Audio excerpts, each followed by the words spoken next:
Hello, I'm Les Moyer. This is More Than a Song with Word and Worship Trust. And we're here at Mission Worship 2023. We're live, so all these different sounds are going on around.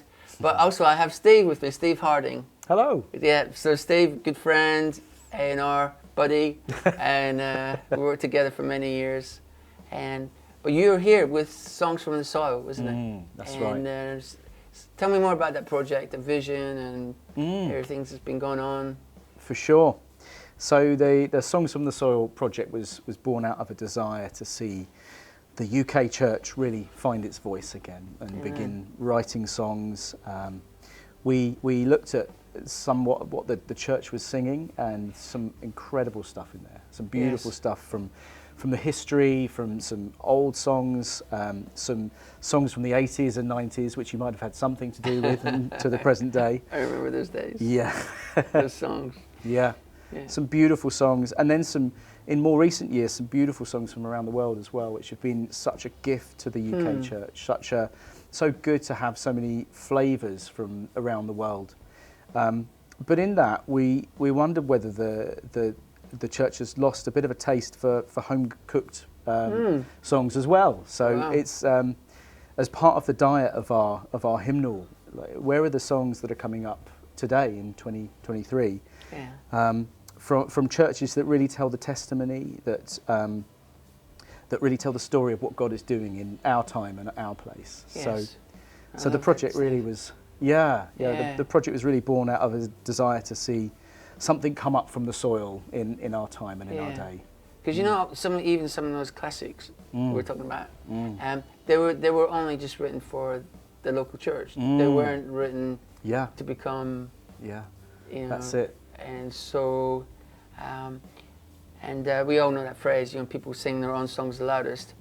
But when you sing about what God's doing where you are, there's actually a purity to it, isn't it, as well?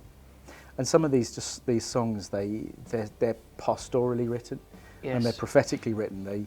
They come out of a need rather than just, oh, here's a concept about God. Yes. There's a lived experience that people can write out of I understand this. I have proved God in my setting. I have proved His faithfulness, and so it's no longer theory, but these songs are springing out of real testimony, real life example.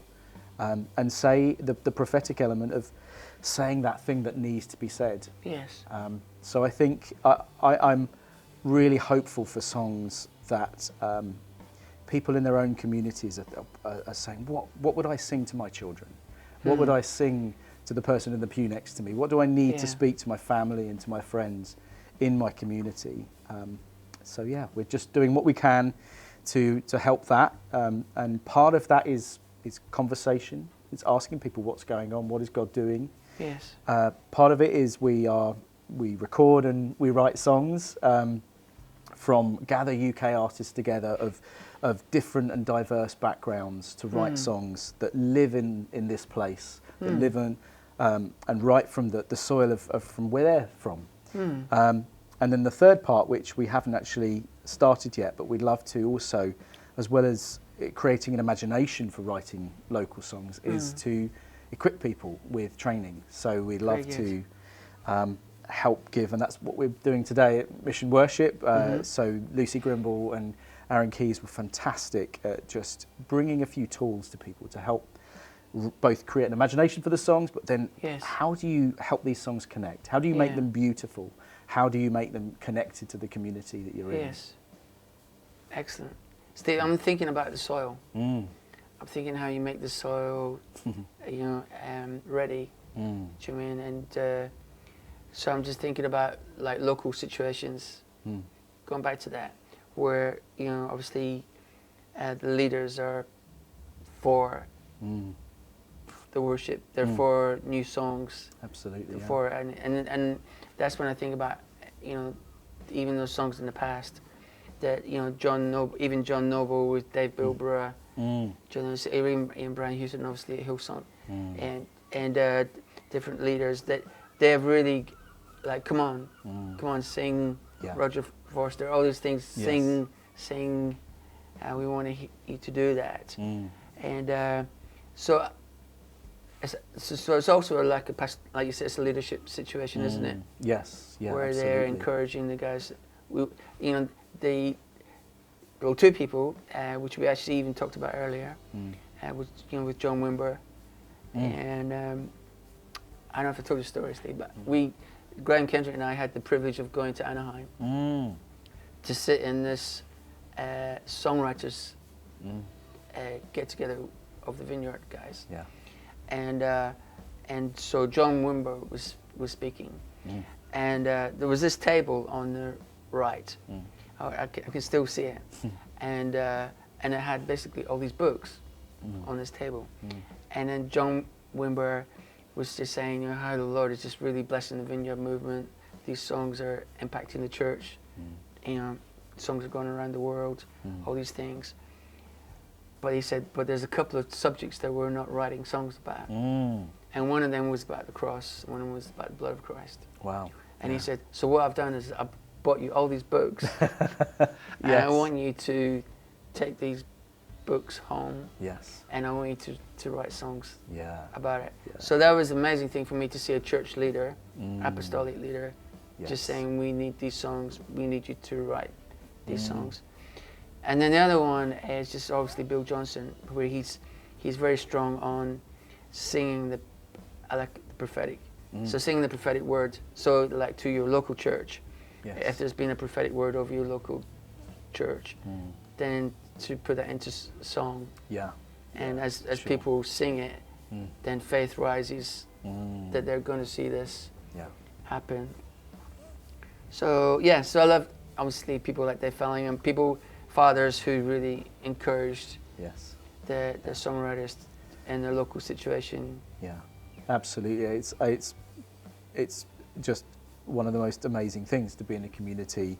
I've been in my home church for 25 years now, so I've seen babies born into that that are now in their 20s, and I think it locates us when we see the generations growing and teaching, passing from generation to generation these things, and I, for one, am very much looking to learn from the experience, and you see some wonderful progression as the one generation teaches the next, and for sure we all grow up in a soil, don't we, in an environment that's been created by people that we may not even have known, you know, the saints of old, and so I think Chesterton calls the democracy of the dead, just being attentive to the voice of those that have gone before us. Yes, very good, Steve. Tradition is the democracy of the dead, and so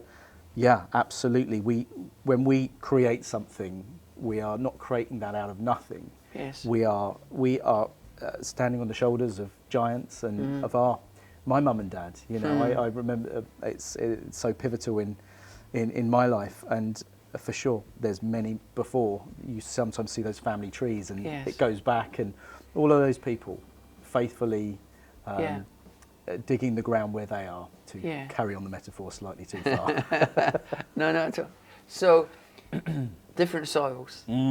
Yeah. So we actually had a really good conversation earlier today, actually, with Jared Cooper. So he's based in Hull, in Yorkshire, and so we're talking about like the difference even between church cultures between the north of England and the south of England. Yeah. Do you know what I mean? And like the wildness of the Manchester and all these kind of things, and so it's interesting for songs to reflect that, even, isn't it? Yes, yeah, absolutely, yeah. How do you see that play out? Do you see a personality in certain regions that comes out? Yes, I do, absolutely.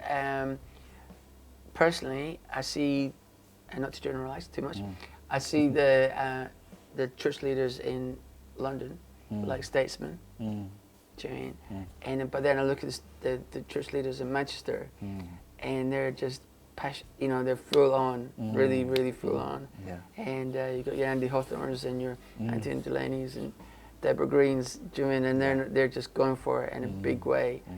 And so, but I see, like we're talking about, the collaboration of both. We need each other. Yes. Do you Yeah. mean? So, you know, and That's beautiful. yeah, Yeah. but the Song of the Land, Mm. obviously had this crazy thing being involved with Shine Jesus Shine, Yes. Yeah.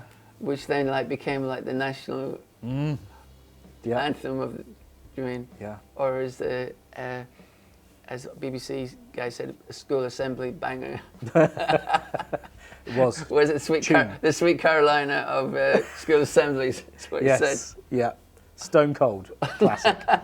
Yeah. But what, and even in Holland, you know, Mm.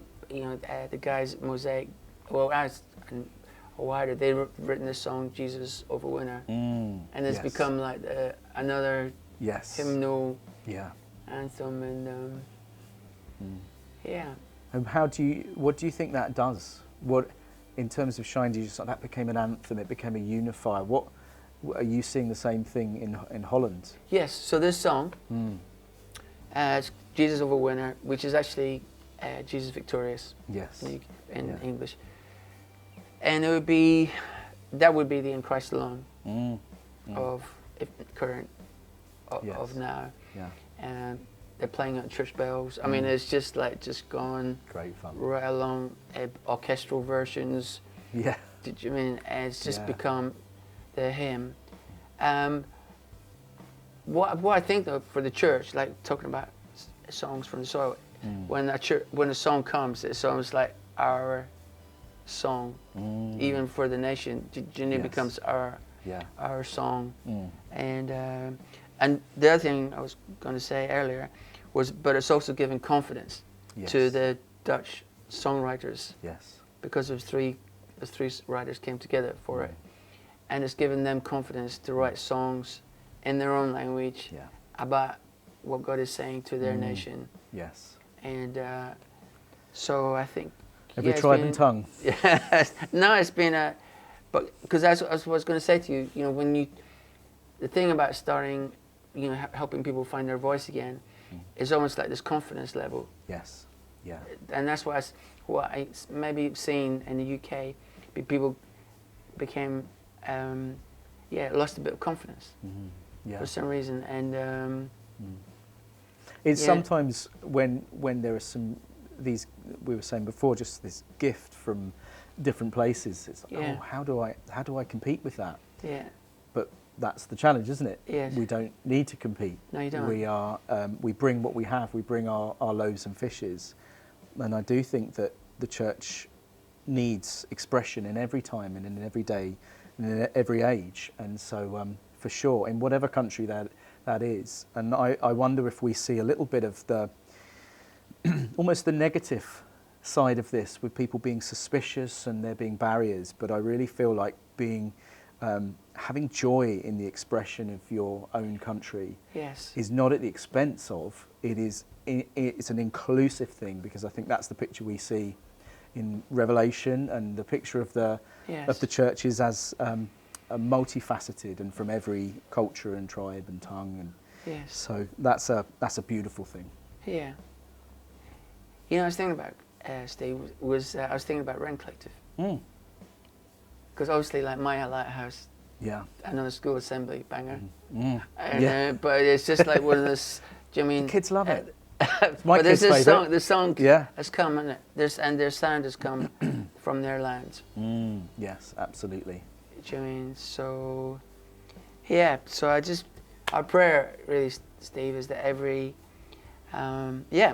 first of all, every congregation will Yes. find its voice Yes. again and sing their own songs, sing their story, and also obviously the songs for the city, and even as prayers and worship becomes even more Yes. connected.